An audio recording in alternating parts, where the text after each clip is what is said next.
We are. Hello. Hello. I'm glad we made it. I'm glad I was sitting here pressing all the buttons and I'm here now, so that's good.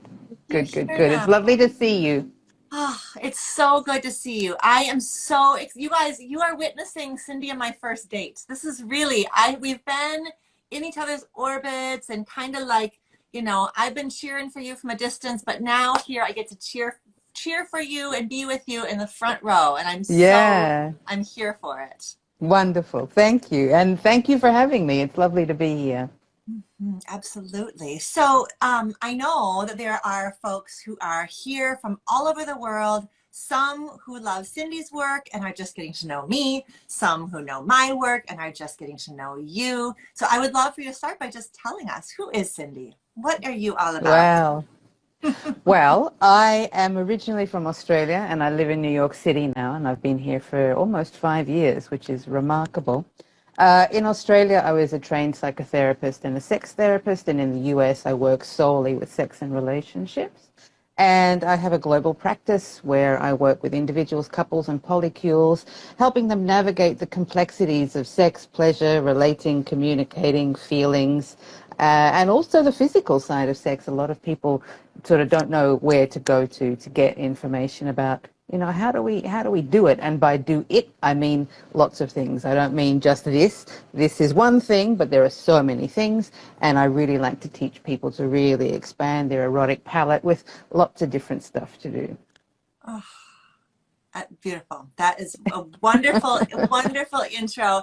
And the latest way that in addition to doing therapy with folks all over the world, your newest, and you have a beautiful Instagram feed that if you're here and you are yet to follow Cindy's Instagram feed, go ahead and do that now. But also, I mean, we're here to talk about this new, Yes, this new baby of yours. yes, there it is. I have a And I sticker. have one too. Yours has got a sticker on it. I Mine have doesn't have a sticker on it. There you go. sex when you don't feel like it. The truth Yes, about mismatched libido and rediscovering desire. that's the one. That's the one. Yeah, so this book has been, it has been in my orbit probably for about 5 or so years. It was something I started writing actually just before I moved to the US. And the reason, Alexandra, that I started writing it was because when I was working with couples, in the beginning, and certainly still even now, the number one reason that couples see a sex therapist is because of mismatched libido. And I think a lot of the time couples will see couples therapists, whether they be, marriage and family therapists or even, regular psychotherapists, because this issue of mismatched libido is so common. I would go so far as to say it exists in 100% of couples.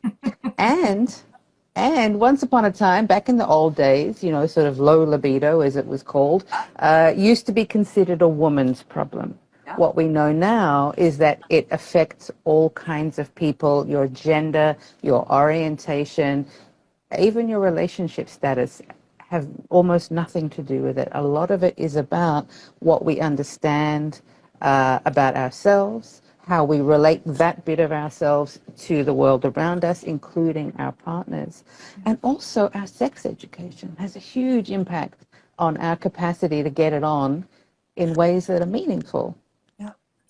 Well, the first thing that you've done, and it is right there in the title of your book, by calling it mismatched libido, you are taking something that has historically been seen as a highly individualized Mm-hmm. medical problem that lives inside of a woman. That was the original story. And Yeah. the problem is low libido. Want, like that's the problem. Here's the patient, Yeah. work on the treatment. And what you've done is you've made it a systemic problem, you are Exactly. reminding us it is a systemic problem, it is a Mm-hmm. relational problem. And Mm-hmm. mismatched libidos gets us out of this language of the way you should have sex is at this frequency, at this rate, and da da da da. And anything else besides that means you are broken, damaged, abnormal. Right. So by calling it mismatched libido, it's just about the two of us trying to Yeah. figure out where to be vis-a-vis each other. It's so, from the very cover of your book, you are inviting us to like let go of some shame and enter a Absolutely. different framing. Mm-hmm. Yeah, and that's the real key here is, you know, again, with traditional approaches to this you know, I'm talking about historical approaches. I think modern approaches are a lot more lenient and creative, but where a lot of misunderstandings, I think, come from, just in our, you know, let's say common knowledge about libido, is the idea that there's a high libido and a low libido, that these things are somewhat fixed and that these things are not changeable, and also that the person with the so-called lower libido is the problem person, the person with the higher libido is the one who gets to sort of sit back and say, well, you know, I'm okay, there's nothing wrong with me. And then the lower libido person has to do all the work to come up to the level of the high libido person. And I don't take that approach at all.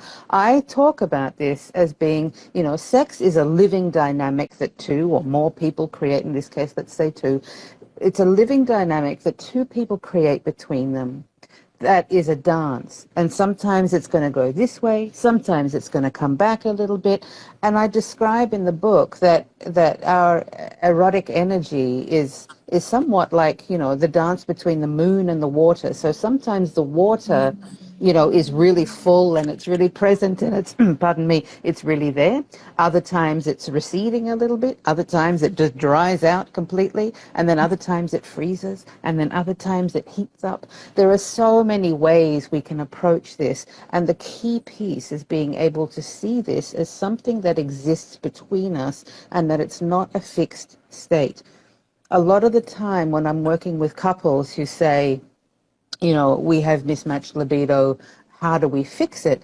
They're coming at it with this thing of, you know, well, if I eat enough oysters or I drink enough wine or we dance naked on a full moon and we do that regularly, then this problem will just be eviscerated. Yeah. No, this issue, actually all sex issues, but, you know, for what we're talking about here today, this is a quest to be seized, not a problem to be solved. This is completely normal. And it's going to be, I mean, you put together two people, you have a polycule, it's a whole nother, you're adding lots of variables there. But let's say you put two people together for any extended period of time, the chances that they're both going to want the exact same items from the erotic menu at the same frequency, the same intensity, the same duration for the entirety of the relationship, it's an impossibility, which is why you said mismatched libido is a challenge for 100% of couples. Yeah. And it's just the way that things roll. And again, I think, you know, so many of us have been spoon-fed this script that if you're with the right person, sex is effortless, sex is natural. I mean, how many of us have heard the old sex is natural story? How many of us have heard that when you're with the right person, you don't have to try, it just knows. And when you're with the right person, they can just look at you and they know what you want. Even if you don't know yourself, that this other person magically knows how to you know, reach inside your soul with their genitals, apparently, and stir up all these amazing feelings in you. And I'm not here to say that never happens. Sure. It can happen sometimes. Yeah. But particularly in longer term relationships, that is not reliable. That is not consistent. And frankly, neither is horniness. Horniness is not reliable in the same way that happiness is not reliable. Anger is not, you know, our emotions and our capacity to relate to what is happening around us is always in a state of flux. And so when we're sitting back, and especially with horniness, I think this is the really big one for a lot of people. Okay. A lot of people will say, you know, well, I'm just not in the mood, or I'm not in the mood like I used to be in the mood. And what they're referring to usually is this sense of horniness, like, yeah, I'm down, you know, I'm ready to go. But what we know from the research, and also what I know from having worked with thousands of couples over 20 years, and looking at what works in contrast with what's wrong, because a lot of the time when we're looking at this, particularly through medical lenses, it's always looking at what's wrong. Are you deficient in this hormone? Are you deficient in that? Are you deficient in whatever? So I'm not looking at that. I'm looking at what works. What we're looking at is understanding that horniness as a sensation that can arise within us, either spontaneously, occasionally, or often responsively, in response to the right conditions, the right touch, the right context, the right situation.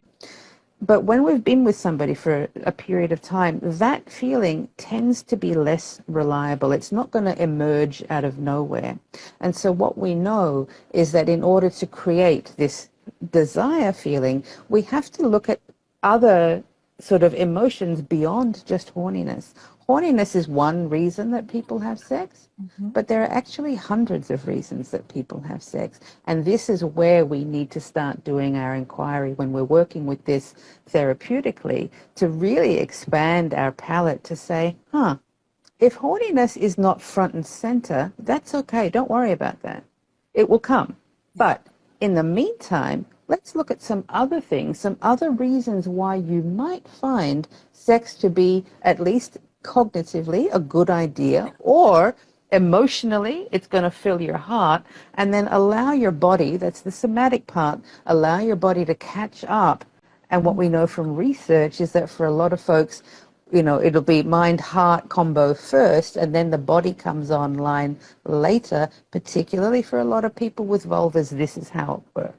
The body says, okay, you've done a little bit of recon. You know, some good stuff maybe about to happen over there. I will join. But the body sometimes is like, just, feel it out a little bit and I'll see what's, But I think, Cindy, as you were talking that through, one thing that really struck me is it's almost like there needs to be like grieving the loss of horniness, or grieving the shift away from horniness. Because if that was early in the relationship with this partner, if horniness was really robust and really present, and you've noticed it slipped away, there can be grief. And I would much rather have people work with grief rather than what they so often do is they end up in a place of panic. Like, what happened? What happened to me? What happened to them? What happened to us? I used to be horny, now I'm not horny. And from panic, we move into freeze and shutdown and shame.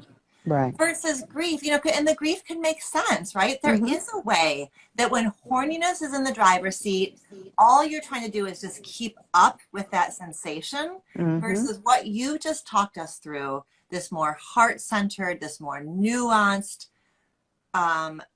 entryway. It's just a little it's a little softer, it's a little hard, it's a little more nuanced to work with than just following horniness. So I think there needs to be a bit of space at least for some grief. Yes, Grief absolutely. leads to the next phase. Yeah.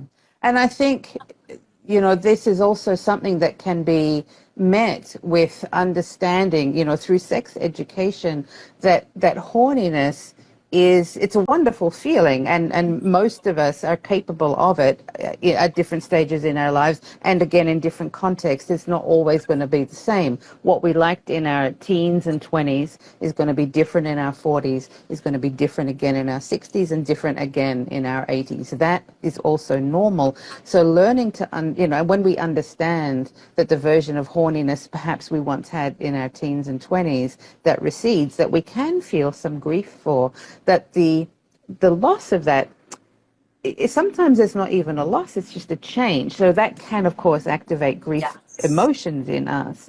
But that change is completely normal. And the more of us that realize that our sexuality changes through life, it's not a fixed thing, the more we can give ourselves permission to go, so what happens now? Where do I go from here? That it's a constant state of curiosity, being interested in your sexuality, because sex is a living thing. It's alive, it's moving, it's creative, and that does require us to be willing to go on a journey with it, I think. It's for whatever set of tender feelings, we're naming grief or loss or confusion, there, it happens in sort of dispelling some of those myths. You're reminding us that there's such a huge reward, right? Like once we stop kind of like being beholden to myths, the place you end up is a place of like creativity and possibility and just a ton of permission. Right? Like permission and like fascination, all these So there's a reward for that, like deconstruction and, you know, kind of like having to learn, letting go of the idea it should be natural, letting go of the idea sex should be driven by horniness and horniness only. When you let go of those, the place you end up is a pretty cool place. Yeah, yeah. And it gives you, you know, when you start to learn these tools, and I mean, these are the things that I think, you know, I wish teenagers learnt this. And I wish, you know, sex education obviously in Yeah. schools is a whole other topic. But if, you know, if we learnt this stuff when we were young, imagine how much easier our adult relationships would be, that we wouldn't be stumbling over all of these things like, you know, that love and desire are the same, that love and horniness are the same, and that the absence of horniness means the absence of love. These things are not true. And yet these stories are so embedded in our culture that if we lose the horniness, then we might lose the love, or maybe that the love will be taken away from us, which is a big threat, especially for people in longer term relationships. And so I get that this is why people are scrambling. So much of this can be mitigated by extra knowledge, and that's a lot of the first half of the book is really about guiding people to start having a different relationship with, well, where did I learn these things that I believe about sex, and what is it that I do believe about sex? So much of this comes down to the stuff that we've absorbed by osmosis, not even explicit sex education, but just through music, through movies, through Disney, for crying out loud, through porn, through all of the places that we get our sex and relationships information, which is mostly through media and pop culture. And, you know, it's wonderful. It's entertainment. All of those things I just listed are for entertainment, and they're fabulous for that.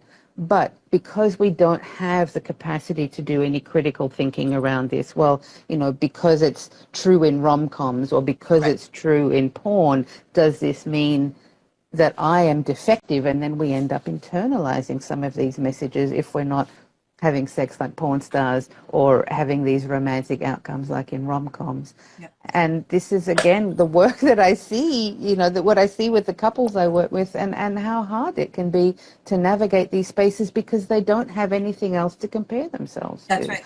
That's right. That's right. Somebody just asked for the name of the book again. You guys were talking about Cindy's new book, which is called Sex When You Don't Want to. Mine has a sticker on it. Sex When You Don't Feel Like It. Sex when you don't feel like it. Sorry. Sex when you don't feel like it. It's a really cute thing. Sex when you don't feel like it. And her subtitle is The Truth About Mismatched Libido and Rediscovering Desire. Yeah. Yeah. It is, I love that you start with education, because even right there, it busts up the idea that we should know, and that if we have to learn, something's wrong with us, and all the reasons that you named around how we internalize these messages subconsciously, really, through media and through pornography and friends and things like that. It's and that there is, like, it's a really exciting time because we have so much high quality research. There are so many talented sex educators now. Like, we're in this information age, so we can reach for this book and you know, and really like educate ourselves because we deserve it, right? Because we deserve to reclaim. And like you, I long for a day when it's not a reclamation, you know, when we learn, when we come into our sexuality feeling really whole with the information we need. But so often with the couples you see, with the couples I see, the college students I teach, it is already, it's a reclamation. It is a deconstructing the toxic messages, deconstructing the shame-loaded messages, deconstructing the misinformation, and sort of building something on more solid, you know, wholehearted ground. And so your book is a huge step in that direction. Sex When You Don't Feel Like It. Yeah. That's right. And so the first half of the book, I sort of bring in a lot of science and theory and data to help people kind of get a real sense of where this is coming from, that I'm not just pulling it out of the sky. And then the second half of the book is like, well, all this data is great. but what do we do with it? And I think a lot of the times this is the gap between the data and the people. The people are like, well, I can read all of this stuff online, but how do I integrate it? And so the second half of the book is, this is how I'm going to take you by the hand, you and your significant other or others, or just you, just even if you're single and you just want to, learn how to do this for yourself. I'm going to take you by the hand, and I'm going to take you step by step through the mental part, the emotional part, the physical part, the communicative part, through fantasies, through risk-taking. And then the whole thing sort of culminates in you having what I call in the book your erotic template. So it's basically the user guide for you that you could, I mean, I'm not suggesting that you actually do this, but metaphorically, it's the guide that you can hand to any prospective partner of yours to say, this is what I know about my erotic template. This is how I operate. This is what turns me on. And with this knowledge, and you can share yours with me, we can build a sex life that is fun, that is nourishing, that is pleasure-centered, and that is also about curiosity and risk-taking and joy. That this is where people want to go. People don't usually want to have a very reasonable, reliable sex life. People often say, who have lost their libido or where they're experiencing mismatched desires, will say, I want to feel fun again. I want to feel carefree again. I want to feel joyful and abundant again. And yet we try to apply these very rigid approaches. Right. Right. And so the rigidity around the science matters, but the application of it is where we get to play and where we get to have fun. And so that's why the second half of the book is all about, the applied science, the exercises, the practices, the reflections on, well, what does this mean to you? How can we create, a life worth loving? Oh, I think that's such a subtle and important distinction that, right, the science certainly gives us the structure and the frame, but I think you're right that is very often, I think, you were saying before about what an exciting time it is in terms of like the modern approaches to sex and couple therapy, because I do think there's a time when the field of sex therapy was highly mechanical, this at this intensity, at this rate, at this frequency. But what you're saying is and you came at your exercises in your book, that the exercises are there in order to foster creativity, joy, possibility, imagination. Because you're right, very few of us say, I want a very highly predictable, routinized sex life. That's not what we're going for. We're going for a feeling. We're going for an experience. Yeah. We're going for a shift. And so the exercises are not designed to be dogmatic or little boxes that you check off in order to get to a particular destination. They're just little whispers. Okay, see what happens. What happens if you do this? What happens if you try it like this? What happens if you imagine it this way? Yeah. And I think that's why, a lot of folks who will be looking for, how do we spice it up? Yeah. And, spicing it up with lubes and vibrators and stuff, and all that stuff is great. And eventually you end up right back where you started because, having a creative sex life is not necessarily going to be solved with lubes and vibrators alone. It has to be about the way that you approach it with a spirit of open-heartedness, a spirit of creativity, a spirit of curiosity, and a spirit of willingness, and a spirit of, you're not going to get it right the first, second, third, even fourth time. And goodness knows I didn't. But we keep going back and we keep going back. And it has to be that thing of, what happens if I press this button? What happens if I, and we sort of have to take this approach of, I'm sort of getting the image of my dog when he's at the park and he's just sniffing around and sticking his head into piles of leaves. And I'm like, oh my God, what's in there? But he doesn't care. He's just like, this is the best thing ever, because he doesn't even know what he's looking for. He's just in the pile of leaves because it feels good. And whether he pulls something out or not is almost irrelevant. I mean, it's relevant to me because I'm like, oh, what's he going to find in there? But the thrill he gets with these little ears going back. And so this is, the human side of the erotic, is that playful puppy energy of how can we create something that makes us feel good with less emphasis on getting it right and more emphasis on, are we having a good time? Right. Because that's intimacy. That's Yeah, intimacy. Is that even when things go wrong, if they go wrong together, then it's hilarious and it's ridiculous and it's silly. And that becomes part of the joy of it. Is absolutely. that, oh my God, look at us. This is Yeah, not how it looked on, in that film we right. just, it's Yeah, yeah, all, yeah. it's all of that is right. The sort of like hit, like you're talking about, like, I love that image of your puppy, right? Like the little hidden surprises and the not knowing, because the not being together and the not knowing requires trust, and it Mm-hmm. fosters trust, and Mm-hmm. that is what we are, right? That's so Yeah, much of what we're wanting in a yeah, partnered erotic right. experience, for sure. Yeah. And, this is not about getting it perfect. Again, I think with sex, there is no perfect. It's just about being able to be in that state of openness and that state of curiosity. And even, again, I think one of the things that can be complicated for a lot of couples is this notion of mutual simultaneous pleasure, that we both have to be having Oh, right. mutual simultaneous pleasure at the same time. In my experience, that tends to not happen. Yeah, It's okay to take turns. I love it. It is okay to decide, this session is about me and the next session is going to be about you.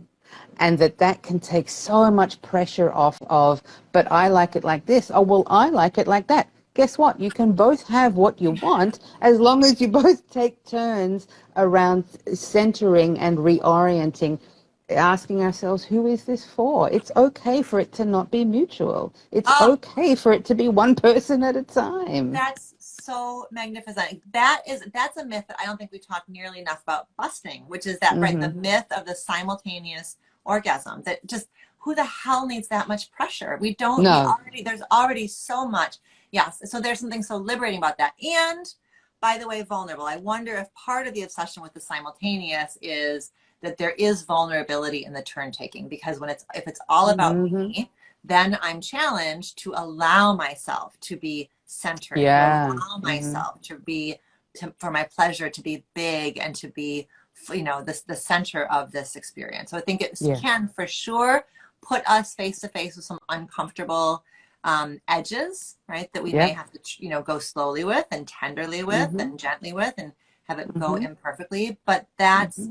there's a lot of permission. If we don't have to create a script that sets up simultaneous orgasm, Yeah. what the hell might we create, right? What might be Yeah. possible? Mhm. Yeah. Absolutely. Cindy, are you okay for two? I saw two really good questions come in. Okay. Absolutely. I'm here. Yep. So one of them is an easy one, which is somebody was asking what languages your book has been translated in. I'm guessing it's a little early to say that because she's It is. The book brand new only baby. came out a month ago. So hopefully it will be translated into multiple language. I think that's the business end of things that I don't know anything about, but I imagine that's done on sales. I don't Yeah. know. So Which at this means you stage, have it's all just of in it here and you English. should go and get yourself a copy. And then that Yeah. way, if you can, the more we all boost and amplify and, buy and tell our friends about it, then that's right. It will go into more and more and more languages. Yeah. Mhm. Yeah. So for now, it's just English. Yeah. Yeah. The other question I saw come in was about trauma.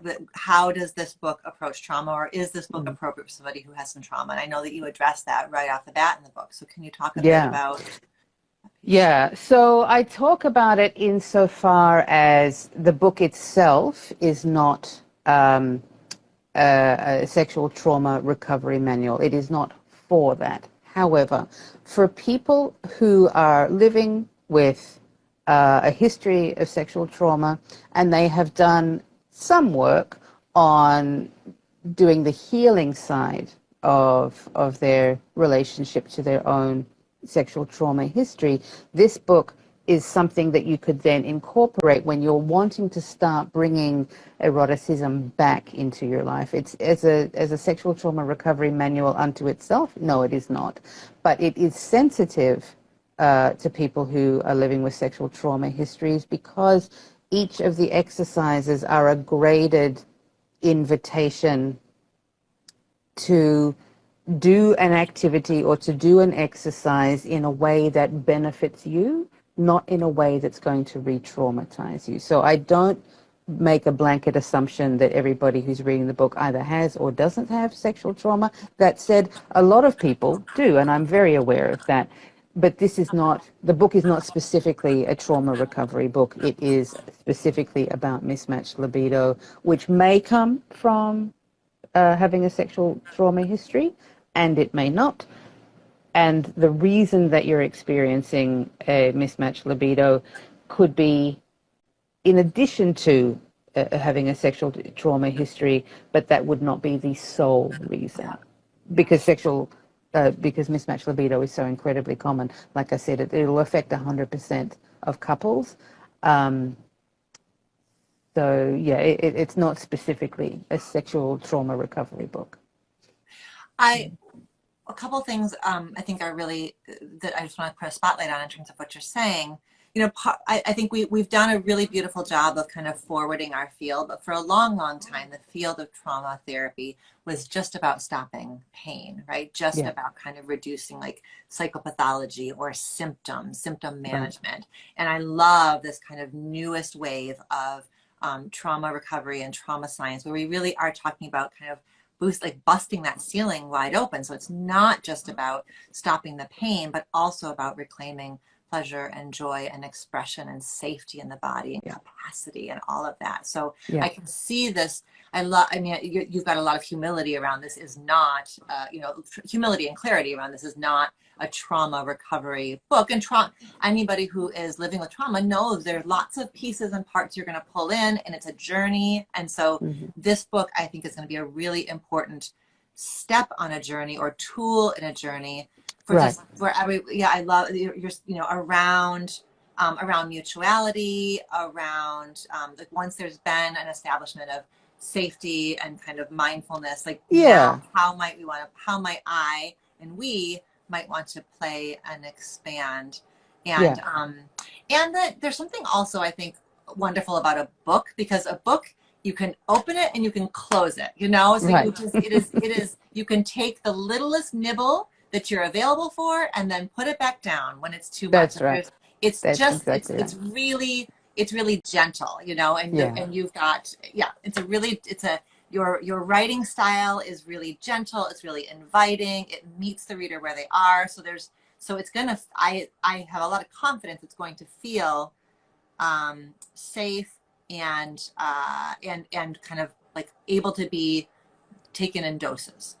Right. And all the way through the book, I talk about, none of these things, none of these suggestions that I'm making, none of these opportunities for reflection or exercises are things you have to do. You don't even have to have sex. And at the end of the book, you don't even have to have sex. At no point in the book do I say you must have sex. Even, this book is even going to be useful for people who identify as asexual, because the emphasis is not specifically on, you were not horny and by the end of reading this book you will be horny. That is not the promise that I am making. What I am suggesting, though, is that by reading this book you will have a much richer understanding of how eroticism works in your life.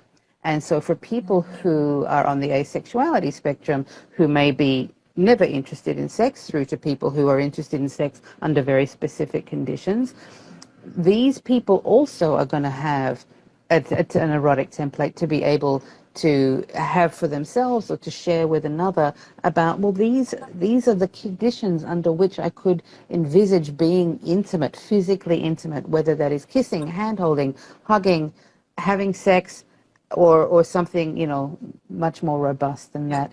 We, as people and the readers in particular, you get to define even what sex is in the book. I don't even tell you what that is. I guide you to start thinking about sex hopefully in ways that you've never thought of before, because so many of us are conditioned to believe that sex it happens in a bed, it happens between two people, it happens with our pants off. and it involves one part of somebody's body going into another part of somebody else's body. This is what most of us believe sex is. And it can be that. It absolutely can be that. And it can also be a whole bunch of other things. But if we don't know even the kinds of places we like to go within us emotionally, how we want sex to make us feel. Are there times that we have experienced this feeling, perhaps in other contexts, maybe not even in sexual contexts, and what allowed us to get there? These are the kinds of things I invite the readers to consider. So whether you are a trauma survivor, or whether you are on the asexuality spectrum, or whether you are, you know, the horniest little devil that ever existed, and you're in a relationship with somebody who's just not, there is something in this book for everybody. It's even for the higher desire partners to help understand, well, what's going on? Why do I want sex so much? Why do I want sex? And when my partner says, no, I don't want to, that I get really upset and I have a real problem with it. It's for those people too. I think that's so important to address because of where you started. But we started talking about the idea has been that the problem lives in the lower desire partner. And we're not trying to flip the script and say that the problem lives in the higher desire partner, but you are inviting nuanced curiosity around what is it about sex that I have such a strong interest in it. By what other means might that feeling be met, that sensation be met, that yearning be met, right? What other means, and how else might I self-soothe, connect, whatever it is. But we can't get to those kinds of possibilities until and unless somebody has done some digging into their, what you're calling their erotic template. Yeah, that's right. You really, you've written this for both positionalities. Yes, absolutely. Yeah. And that's why, again, like the emphasis is on, you know, the mismatched libido and the rediscovering the desire is to really understand, well, for the higher desire partner, well, what is it that you're desiring? I mean, yes, you're desiring sex, but if it's just sex you were desiring, you could masturbate and sort yourself out. But there's something in there that's pulling you forward. That's the thing that I, you know, as a therapist, that's what I'm curious about. Like, what could be behind this longing? Because if you're going to say to me, no, masturbation won't hit the spot, I'm like, okay, I understand that. What might hit the spot then? And so it's a guide for that sort of narrative, as well as the, I just don't feel like it, or I had 3 kids, or I'm in menopause, or this, all of these things. So it's all of that stuff is all rolled in there together. So it's I wrote it because it's the book that I wished I had read 20 years ago when I was struggling with this. Beautiful. Beautiful. Those are such important books, right? The book that becomes the generous offering that is to your younger self and then to all of us. Yeah. Well, Cindy, I have loved this first date with you. Likewise, and I look forward to more. I do too. Where can people get your book? Where do you? I always send people to bookshop.org because then you're supporting indie booksellers. If you're in the U.S., that's the best go-to. What's your? But it's available wherever. I say anywhere you buy books. It might be a title that might not be in some of the smaller independent bookstores. So if you want to buy it from one of those, I would encourage you to ask your bookseller to get it in. I believe that the publisher does do very generous discounts for bookstores who want to bring it in and carry it as a hard copy that way. And then otherwise, I mean, sometimes people are like, I don't want to buy a sex book in a bookshop. It's too embarrassing. I don't want people to see me with that. So then buy it from an online retailer. Again, a lot of the smaller shops will have an online arm, and then you don't have to go through the awkwardness of having to walk into a bookshop if that makes you uncomfortable buying a sex book. And if that doesn't bother you at all, go out and buy it and read it on the train, read it on the subway. That would be wonderful. Sex When You Don't Feel Like It by Cindy Darnham. Right. It's so good. And it feels good. It's a hardcover. It's just a really so many people have commented on the velvety texture. Gorgeous. I'm really glad that it feels really color. nice. I mean, it's the gold and the white. Oh, it's just gorgeous, Cindy. It's gorgeous. Yeah. Thank you. Thank you. It's been wonderful. Thanks so much for having me. Thank you all for joining us. Thanks, everybody. Bye. Bye.